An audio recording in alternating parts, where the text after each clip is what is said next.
একই বাড়িতে তিনটি খুন হয়েছে, মৃতদেহ উদ্ধার হয়েছিল বাড়ি থেকে। পুলিশকে সেই খবর দিয়েছিলেন ২০ বছরের এক যুবক। কিন্তু তদন্তে নেমে তাজ্জব হয় পুলিশ। তদন্তকারীরা জানতে পারলেন যে ২০ বছরের যুবক তাদেরকে ফোন করে ইনফরমেশনটি দেয় সেই আসলে খুনি।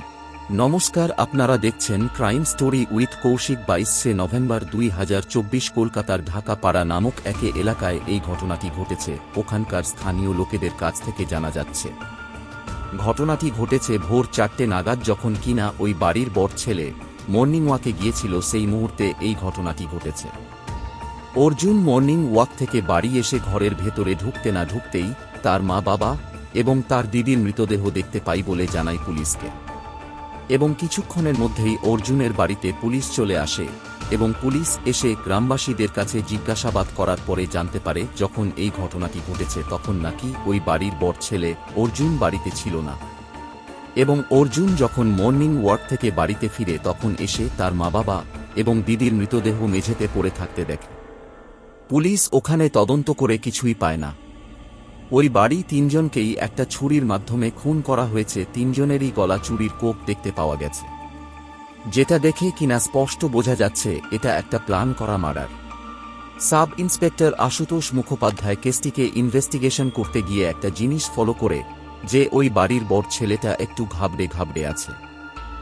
এবং একদিন কেটে যাওয়ার পরে সাব ইন্সপেক্টর আশুতোষ মুখোপাধ্যায় যখন কেসটি আবার ওপেন করে ওই বাড়ির আশপাশে জিজ্ঞাসাবাদ করতে লাগে তখন জানতে পারে যে ওই বাড়ির বড় ছেলের সাথে নাকি মা বাবা ও দিদির সম্পর্কটা অতটা ভালো ছিল না। আশুতোষ মুখোপাধ্যায় যখন গ্রামবাসীদের কাছে এই কথাটা জানতে পারে তখন তার মনের মধ্যে একটু খটকা লাগে, কারণ ঘটনাস্থলে কোনো প্রমাণ পাওয়া যায়নি। আর এইদিকে দিনের পর দিন কেটে যাচ্ছে, কিন্তু ওই বাড়ির ছেলে অর্জুন পুলিশ স্টেশনে কোনো খোঁজ খবর নিতে আসছে না। এতে আরও সাব ইন্সপেক্টর আশুতোষ মুখোপাধ্যায় সন্দেহটা অর্জুনের দিকে বেশি হয়। ওই যে বলে না, পুলিশের মন একটু খুঁত বেশি করে। আশুতোষ মুখোপাধ্যায় যখন অর্জুনকে ঢাকা পাড়া থানায় তাকে ডাকে জিজ্ঞাসাবাদ করতে লাগে তখন আশুতোষ যখন অর্জুনের উপরে পুরো দোষটা দিতে লাগে এবং অর্জুনকে জেলে পুরে দেওয়ার ভয় দেখায় তখন সে অটোমেটিকলি সব সত্য বলতে লাগে।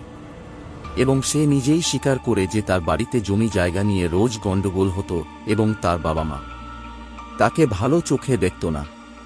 তোর বাবা ও মায়ের তলায় তলায় সব প্ল্যান হয়ে গিয়েছিল যে তার জমি জায়গা যা আছে সব তার দিদির নামে করে দেবে, যার ফলে অর্জুন রাগে বিভ্রান্ত হয়ে এই পদক্ষেপটি নিয়ে অর্জুন নিজেই বলে এসে বুঝতে পারছিল না যে সে কি করবে। বাড়িতে ঢুকলেই তাকে নাকি সবাই উল্টোপাল্টা বলতো এবং সে ওই কারণেই তার মা বাবা দিদি যখন ঘুমিয়েছিল তাদেরকে গলায় ছুরি দিয়ে আঘাত করে মেরে ফেলে।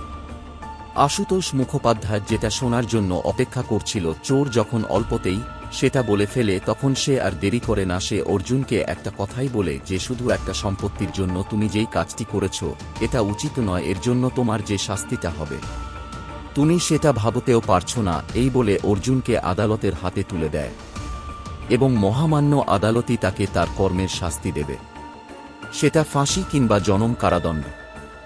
আবারও বলে দিই, ঘটনাটি ঘটেছে কলকাতার ঢাকা পাড়া নামক একটি এলাকায়। এই ঘটনায় একটা শিক্ষা দিয়ে যাচ্ছে যে মানুষ খুব লোভী হয় এবং সে তার নিজের জন্য সবকিছুই করতে পারে, সেটা খুন হোক কিংবা কাউকে ফাঁসির দড়িতে ঝুলিয়ে দেওয়া। এই ধরনের আরও ইন্টারেস্টিং ও আশপাশের ঘটে যাওয়া গল্প শোনার জন্য আমাদের চ্যানেলটিকে সাবস্ক্রাইব করে রাখুন। আজকের জন্য এটুকুই।